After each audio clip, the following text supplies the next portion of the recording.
За бид студид өнөөдрийнхөө онцлог зочинтой ярилцахад бэлэн болсон байна. Энэ удаад бид нийгмийн даатгалын ерөнхий газрын бодлогын хэрэгжилт, төлөвлөлтийн газрын ахлах мэргэжилтэн Бямб Дулмыг студидд урьдаг юм аа. Юун түрүүнд бидний урилгыг хүлээн авч хүрэлцсэн танд баярлалаа. Баярлалаа. За тэгэхээр хоёулынх нь ярилцах сэдэв бол ер нь нийгмийн даатгалтай холбоотой.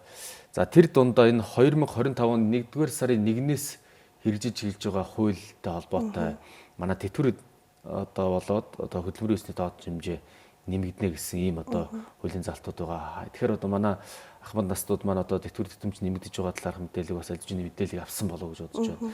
За ялангуяа одоо тэтгэвэр хідээр нэмэгдэж байгаа, яаж нэмэгдэж байгаа гэдэг талаар бас дэлгэрэнгүй мэдээллийг бас хоёлаа хамгийн түрүүнд үзэгчтэй өгөх зүйтэй болов тийм ээ. Тэгээ за үзэгчтэй энэ өдрийн минь төргий. За юуны түрүүнд энэ нийгмийн даатгалын багц зүйлийн шинжилэл бол 23 оны 7 сарын 7-ны өдөр Улсын их хурлын чуулганаар батлаад 24 оны 1 сарын 1-ний өдрөөс хэрэгжүүлж байгаа. Тэгэхээр энэ багц зүйлийн хүрээнд нийгмийн даатгалын сангаас олох тэтгэврийн тухай хуульд жил бүр инфляцийн түвшинтэй уялдуулан тэтгэвэр авах шин тэмдгэрийг дараа оны 1-р сарын 1-ний өдрөөс одоо нэмэгдүүлэх хуулийн зохицуулт хэрэгжүүлж байгаатай холбогдуулан за өнгөрсөн оны инфляцийн түвшин бол 6% гэж зарласан учраас энэ оны одоо буюу 25 оны 1-р сарын 1-ний өдрөөс эхлээд бүх одоо нийгмийн даатгалын сангаас болон цэргийн алба хаасны тэтгэвэр тогтоолгон авч байгаа бүх тэтгэвэр авагчдын тэтгэврийг 6%-аар нэмэгдүүлсэн шийдвэр сая 24 оны 12 сарын 18-ны өдрийн засгийн газрын 221-р тогтоолоор балагдан гарсан. За энэхүү тогтоолыг хэрэгжүүлэх ажлын хүрээнд нийгмийн даатгалын байгууллагууд яг одоо ахмад наснуудынхаа одоо тэтгэврийг тийм ээ 25 оны 1 сарын 1-ний өдрөөс эхлээд яг нэмэгдүүлсэн хэлбэрээр бол яг одоо 1 сарын 1-ний өдрөөс бол олгож эхэлсэн. За тэгэхээр энэ тэтгэвэр нэмэгдүүлэх арга хэмжээний хүрээнд тэтгэврийн одоо доод хэмжээ бол өөрчлөгдөж байгаа. За нийгмийн даатгалын сангаас олох тэтгэвэр нь өөрөө бүрэн болон хувь тэнцвэрсэн тэтгэвэр гэж тогтоодог. За бүрэн тэтгэвэр тогтоолгосон тэтгэвэр авагчийн хувьд 20 ба түүнээс дээш шимтгэл төлсөн байх юм бол энэ бүрэн тэтгэвэр тогтоолгож байгаа. Тэгэхээр өмнө мөрдөжсэн одоо бүрэн тэтгэврийн доод хэмжээ бол 650 мянга байсан. Тэгэхээр энэ тэтгэврийг 6%-аар нэмэгдүүлээ. Сая 25 оны 1-р сарын 1-ний өдрөөс эхлээр бүрэн тэтгэврийн доод хэмжээгээр авч ирсэн хүмүүс одоо доод хэмжээ маань 689 мянга болж өөрчлөгдсөн. 89 болж нэмэгдсэн тийм ээ. За харин хувь тэнцвэрсэн тэтгэврийн доод хэмжээ бас мөн 6%-аар нэмэгдүүлээд өмнө одоо юу гэдэг 25 оны 1 сарын 1-ний өдрөөс өмнө одоо хувь тэнцвэрсэн доод тэтгэврийн хэмжээ 540 мянга байсан бол одоо 25 оны 1 сарын 1-ээс эхлээд 572,400 болж өөрчлөгдсөн. Тэгэхээр энэ оны 1 сарын 1-ээс эхлээд бүх тэтгэвэр авагчид маань нөгөө тэтгэвэр авагч бүр дээр эн чинь нөгөө авч байгаа тэтгэврээс ялгаатайгаар нөгөө 6%-аар нэмэгдүүлж байгаа учраас авч байгаа тэтгэврийн л 6% нэмэгдүүлээд олгож эхэлсэн байгаа. За тэгээд энэхүү тэтгэврийн арга хэмжээнд бол нийтдээ бол нэг 310.1 тэрбум төгрөг төсөвлөгдөөд одоо ингээд олгосон байгаа. Зүг. Тэгэхээр ямар тач байсан 6% нэмэгдээд бол одоо аль нь одоо за 650 байсан бол 689 болоод 540 байсан бол авдаг байсан хүмүүс нь 572 400 дээр яг доод хэмжээгээр авч исэн хүмүүсийн хувьд бол тийм магадгүй одоо нэг ахмад настан маань сая төгрөгийн тэтгэвэр авдаг байлаа гэж мөн адил.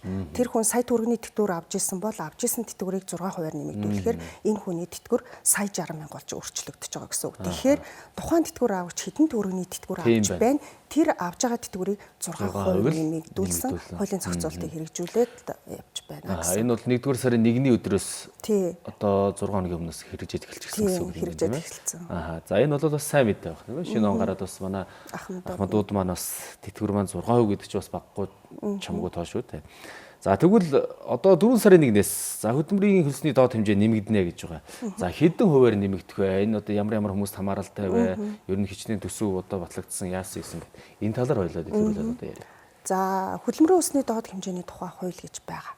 За тэгэхээр тэр хөдөлмөрийн хөлсний доод хэмжээний тухай хуульд юу заасан гэхээр тодорхой мэрэгжил ур чадвар шаардахгүй ажилд бол хөдөлмөрийн хөлсний доод хэмжээг баримталж цалин олгоно. Дээрээс нь энэ хөдөлмөрийн хөлсний доод хэмжээг хэн тогтоох юм бэ гэдгийг тодорхойлж өгсөн. Тэгэхээр энэ хөдөлмөрийн хөлсний доод хэмжээг ажил олгогч, даатгуулагч, засгийн газрын оролцоотой хөдөлмөр нийгмийн түншлэлийн 3 талд үндэсний хороо тогтоодог. Энэ хороо маань өөрөө одоо жил болгон энэ хөдөлмөрийн хөлсний доод хэмжээг өөрчлөн тогтоодог. Зохицуулттай. Тэгэхээр энэ үндэсний хорооны 2024 оны 10 дугаар сард 03 дугаар тогтоолоор 2025 оны 4 дугаар сарын 1-ний өдрөөс эхлэн цагийг 7415, сард 792 мянган төгрөг байхаар өөрчлөн тогтоосон. Тэгэхээр энэ хуулийг бид нар энэ одоо тогтоосон хөдөлмөрийн үсний доод хэмжээг бид нар 25 оны 4-р сарын 1-ний өдрөөс хэрэгжүүлнэ. За тэгэхээр энэ хөдөлмөрийн үсний доод хэмжээ өөрчлөгдөж байгаатай холбогдуулан нийгмийн даатгалд ямар асуудал үүсэх вэ гэхээр магадгүй одоо юу гэдэг нийгмийн даатгалд даатгуулагчид маань албан журмын болон сайн дурын үндсэн дээр хамрагдаж байгаа. Албан журмын даатгуулагчдын хувьд бол одоо хөдөлмөрийн гэрээ, хүсээр ажиллах, ажил гүйцэтгэх гэрээ байгуулад хууль өмчийн бүх хэлбэрийн аж ахуй нэгж байгууллага иргэнтэй энэ гэрээний дагуу ажиллаж байгаа хүмүүс бол албан журмын даатгалд хамрагдана. За энэ албан журмын даатгалд хамрагдаагүй буюу тодорхой ажил хөдөлмөр эрхлээгүй тийм ээ хуваараа хөдөлмөр эрхэлж байгаа гэдэг юм уу эдгээр хүмүүс маань нийгмийн даатгалд сайн дурын үндсэн дээр хамрагддаг юм. Тэгэхээр нийгмийн даатгалд сайн дурын үндсэн дээр хамрагдаж байгаа даатгуулагчид нийгмийн даатгалын байгууллагатай гэрээ байгуулад энэ гэрээгээр бүх асуудал нь зохицуулагдаж явдаг. Тэгэхээр тухайн сайн дурын даатгуулагч харьяалах өөрийн оршин суугаа харьяалах нийгмийн даатгалын байгууллагатай сайн дурын даатгалд хамрагдах гэрээг байгуулах нь байна. Тэр гэрээн дээрээ бие орлогоо хэдэн төгрөгөөр тодорхойлох юм бэ гэдгээ зааж өгнө. Хоёрдугаарт хэдийн хугацаанд шимтгэлээ төлөх юм бэ гэдэг энэ хоёр нөхцөлийг гэрээгээр тохирдог байна.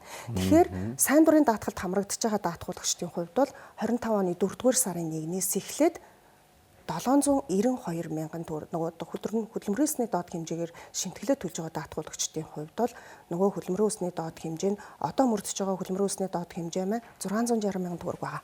Тэгвэл 4 сарын 1-ээс эхлээд эдгээр даатгуулагчид маань 792 мянган төгрөгийн орлогоос шимтгэл төлж эхлэхээр нөгөө төлөх шимтгэлийн хувь хэмжээнд төлөх шимтгэлийн дүнд өөрчлөлт орж байгаа. Тэрнээс биш нийгмийн даатгалын шимтгэлийн хувь хэмжээ бол өөрчлөгдөөгүй. Тэгэхээр хөдөлмөрийн үсний доод хэмжээ өөрчлөгдсөнтэй холбоотойгоор хөдөлмөрийн үсний доод хэмжээгээр шимтгэл төлж байгаа даатгуулагчдын хувьд бол төлөх мөнгөнд дүнд өөрчлөлт орж явт юм байна. Тэгэхээр магадгүй тухайн даатгуулагч маань хөдөлмөрийн үсний доод хэмжээгээр орлогоо тодорхойлоод төлж байгаа бол таны 2025 оны 4-р сарын 1-ний өдрөөс төлөх шимтгэлийн хэмжээ маань өөрчлөлт орж одоо бол 660 мянгаас 13.5% гэхээр хүмүүс бол доод хэмжээгээр орлогоо тодорхойлсон хүмүүс маань 89,100 төгрөгөөр төлж байгаа. Тэгвэл эдгээр хүмүүс маань 25 оны 4-р сарын 1-ээс эхлээд 106,920 төгрөг орчим төлж явна. Тэгэхээр энэ нөгөө хөдөлмөрийн үсний доод хэмжээ өөрчлөгдөж байгаатай холбоотойгоор төлөх шимтгэлийн одоо мөнгөний дүнд өөрчлөлт орж байна гэж ойлгоно. За өнөөдрийн байдлаар ер нь сайн дураараа нийгмийн даатгалын шимтгэл төлж байгаа ер нь хичнээн иргэн байд юм болоо манай улсын юм. За ерөнхийдөө манай одоо яг сая 24 оны 12 сарын мэдээний байдлаар бол нийтдээ улсын хэмжээнд 60 мянга орчим ажил олгогч, сая 300 орчим мянган даатгуулагч байна. Шимтгэл төлж байна. Давхарцантайгоор даатгуулагчийн хувьд бол сая 300 мянга давхарцантайгоор эдгээр даатгуулагчаас 171 мянга орчим нь сайн дурын даатгалд сайн дураараа нийгмийн даатгалд хамрагдаад шимтгэл төлж байна. Тэгэхээр хөдөлмөрийн үсний доод хэмжээг зөрчсөн одоо иргэд аж ахуй нэгжүүд ямар хариуцлага өгөх вэ? Одоо жишээ нь ингээд 4 сарын 1-ээс хөдөлмөрийн үсний доод хэмжээ нэмэгдсэн байхад одоо нэмэхгүй байгаа тохиолдол гэдэг юм уу тийм ээ? Тийм албан байгууллага, хувь хүн, иргэн аж ахуй нэгж байвал одоо хариуцлагын хэмжээ нь ямар байдаг юм бол энэ талаар бас мэдээлэл өгөх нь зүг баг. Ерөнхийдөө одоо магадгүй тухайн даатгуулагчийг ажил олгогч нь хөдөлмөрийн үсний доод хэмжээгээр одоо цалинжуулж явж байгаа бол одоо 25 оны 4 сарын 1-ний өдрөөс хөдөлмөрийн үсний доод хэмжээ өөрчлөгдөж байгаатай холбоотой магадгүй энэ зөрүү төлөгдөөгүй асуудал гарах юм бол нийгмийн даатгалын хуулиар зохицуулснаар ажил олгогчтэй ажил олгогчийн үүргийг бол маш тодорхой заагаад өгсөн. Ажил олгогч нь тухайн даатгуулагчид цалин хүйс олгох тоолондоо тэр цалин хүйсийг үнэн зөв тодорхойлж хуульд заасан шимтгэлийн хувь хэмжээгээр сар болгон хууль заасан хугацаанд шимтгэлийг төлөхөөр зохицуулсан. Магадгүй одоо энэ хөдөлмөрийн үсний доод хэмжээ өөрчлөгдөж байгаатай холбоотой одоо нөгөө нэмэгдэж байгаатай холбоотой хуучнаараа төлцсөн тохиолдол байх юм бол яг зөвхөн хугацаанд төлөгдөж байгаа асуудалд бол нийгмийн даатгалын байгууллага хариуцлага тооцохгүй. Харин хугацаанд төлөгдөөгүй тийм ээ тодорхой хэмжээгээр ингээ удаацсан тохиолдолд бол тэр шимтгэлийг нөхөн төлөх үүрэгтэй тэр шимтгэлийг нөхөн төлүүлээд тодорхой одоо нөгөө алтан тооцож явдаг хариуцлагын тогтолцоотой. Тийм. Тэгвэл яг ерөнхий хууль зааснаар бол ер нь хугацаанд төлөгдөөгүй шимтгэл тийм ээ байх юм бол хоногийн 0.3%. Энэ алтангийн хэмжээ нь төлөх шимтгэлийн 50%-аас хэтрэхгүй гэсэн зохицуулттай Тэгэхээр магадгүй ажил олгогчдын хувьд нөгөө хөдөлмөрийн үсний доод хэмжээ өөрчлөгдөж байгаатай холбоотой зарим нэг орхигдсон тухайн одоо юу гэдэг нь те 4 сарын 1-ээс өөрчлөгдөж байхад 4 сараа хуучнараа өгсөн байлаа гэхэд тэр хүмүүс дээр одоо ажил олгогчдын хувьд бол 5 сард нөгөө дараа сарынхаа 5-ны дотор тайлангаа өгөх хэрэгтэй байхгүй юу. Тэгэхээр тухайн ажил олгогч маань тэр одоо нөгөө хөдөлмөрийн үсний доод хэмжээ өөрчлөгдөж байгаатай холбоотой тайлангаа бол ирүүл боломжтой. Магадгүй өөрчлөгдөөгүй байх юм бол энэ манай одоо холбогдох програм хангамжид эн чинь яг залттай холбоотой өөрчлөлт орчин. Тэгэхээр тухайн даатгуулах ажил олгогчид заашгүй хөдөлмөрийн үсний доод хэмжээ өөрчлөгдсөн тохиолдолд бол мэдээлэл өгөгдөнө. Тэгэхээр бол ажил олгогчдын хувьд бол харьцангуй энэ хөдөлмөрийн үсний доод хэмжээ өөрчлөгдөж байгаатай холбоотой нэг тийм хариуцлага тооцоолох асуудал нь гайгүй юм байна. Тэгэхээр хөдөлмөрийн хөлсний доод хэмжээ одоо нэмэгдэж байгаа одоо зарим хүмүүс манад хамааралтай байд юм уу гүм үгээс бас мэддэг хүмүүс өсөндөө байдаг шүү дээ. Тэгэхээр яг ямар одоо албан байгууллага хүмүүст хамааралгүй одоо та бас тодорхой яриул бас үзэж бас. За хөдөлмөрийн үсний доод хэмжээ өөрчлөгдөж байгаатай холбоотой ганц сайн дурын даатгуулагч биш албан журмын даатгуулагчд бас хамааралтай. За энэ оноо одоо 24 оноос мөрдөж байгаа нийгмийн даатгалын ерөнхий хууль зааснаар тэтгэвэр тэтгэмж тогтоох одоо юу гэдэг тэтгэвэр тэтгэмж тооцох орлогын дээд хэмжээг хөдөлмөрийн үсний доод хэмжээг албан журмын даатгуулагчид бол хөдөлмөрийн үсний доод хэмжээг 10 дахин нэмэгдүүлсэн.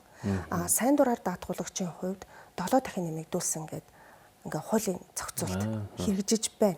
Тэгэхээр магадгүй албан журмын даатгуулагчийн хувьд бол одоо хөдөлмөрийн хөлс одоо нөгөө одоо цалин хүс түнтэй адилхан орлогын нөгөө шинтгэл ногдуулах орлогын дээд хэмжээ маань өөрөө 7 сая 920 мянга болж байгаа байхгүй юу. Тэгэхээр магадгүй тухайн даатгуулагчийн хувьд энэ тухайн үед мөрдөж байгаа хөдөлмөрийн үсний дээд хэмжээнээс илүү орлогоор шимтгэл төлөх юм бол даатгуулагчийн хувьд тэр яг тэтгэвэр одоо тухайн онд мөрдөж байгаа хөдөлмөрийн үсний дээд хэмжээг баримтлан шимтгэл төлүүлдэг. Тэр дээд хэмжээнээс илүү гарсан орлогод шимтгэл ногдуулдаг. Тэгэхээр албан журмаар даатгалд хамрагдаж байгаа одоо даатгуулагчийн хувьд бол нөгөө хөдөлмөрийн үсний доод хэмжээ өөрчлөгдөж байгаатай холбоотой 25 оны 4 сарын 1-ээс эхлээд дээд хэмжээ нь тийм ээ шимтгэл ногдох орлогын дээд хэмжээ нь 7 сая 920 мянга болно. За сайн дурын даатгуулагчийн хувьд бол 7 дахин нэмэгдүүлсэн гэдгээрээ 5 сая 544 мянга. Тэгэхээр сайн дурын даатгуулагч 792 мянгаас 5 сая 544 мянган одоо төгрөгийн хооронд өөрөө орлогоо тодорхойлж сайн дурын даатгалтаа хамрагдана гэсэн үг. За албан журмын даатгуулагчийн хувьд бол магадгүй хөдөлмөрийн үсний дээд хэмжээнээс дээш цалин өсөлтөө байгаа бол одоо энэ 25 оны 4 сарын 1-ний өдрөөс эхлээд орлогын дээд хэмжээ нь нөгөө 7 сая 920 мянгаар тооцож шимтгэл төлөгдөнө л гэж ойлгоно. Зөв. Тэгэхээр энэ хөдөлмөрийн үсний доод хэмжээ өөрчлөлттэй холбоотойгоор хуваарь одоо эрүүл мэнд болоод нийгмийн даатгал төлдөг иргэдийн одоо төлөх шимтгэл нэмэгдэхүү гэж бас олон иргэд бас асууж бодож байгаа болов уу? За сайн дураар даатгалд хамраж байгаа иргэд маань ерөнхийдөө нийгмийн даатгалын 3 төрөлд хамрагдтыг. Тэтгэвэр, тэтгэмж, эрүүл мэндийн тэтгэвэр тэтгэмж үйлдвэрлэлийн осол гэдэг. За эрүүл мэндийн хувьд бол тухайн даатгуулагч эрүүл мэндийн даатгалын тухай хуулиараа нөгөө эрүүл мэндийн даатгалын шимтгэлээ заавал төлөх үүрэгтэй. Тэрийг бол одоо тухайн хөдөлмөрийн үсний доод хэмжээнээс шалтгаалаад эрүүл мэндийн даатгалын ерхий газраас одоо хувь хэмжээг тогтоогоод төлөвлөж байгаа тэр хэмжээгээр төлнө. За нийгмийн даатгалын хувьд бол энэ 3 төрөлд хамрагдаж авах нь. Тэгэхээр тэтгэвэр тэтгэмж үйлдвэрлэлийн осол гэсэн 3 төрөлдөө даатгалтаа хамрагдаж явах нь. Тэгэхээр тэтгэвэр гэдэг бол угаасаа тэтгэврийн даатгалд бол нийтдээ 11.5%-аар та орлогынхоо 11.5%-аар шимтгэл төлж байгаа. Тэр нь эргээд явах уу гэхээр магадгүй одоо өндөр наслаад ирэхэд энэ хүнд одоо нөгөө тэтгэвэр тогтооход одоо хэрэглэгдэж байна. За тэтгэмжийн хувьд энэ тодорхой хэмжээгээр тэтгэмжийн хувьд бол 1%-аар шимтгэл төлж байгаа орлогынхоо. Тэгэхээр магадгүй энэ хүн ингээд тодорхой ингээд хөдөлмөр эрхлэх явцад одоо хөдөлмөрийн чадвараа түр алдчих болно тий. Жирэмсэн амарцны эмэгтэй даатгуулагчийн хувьд бол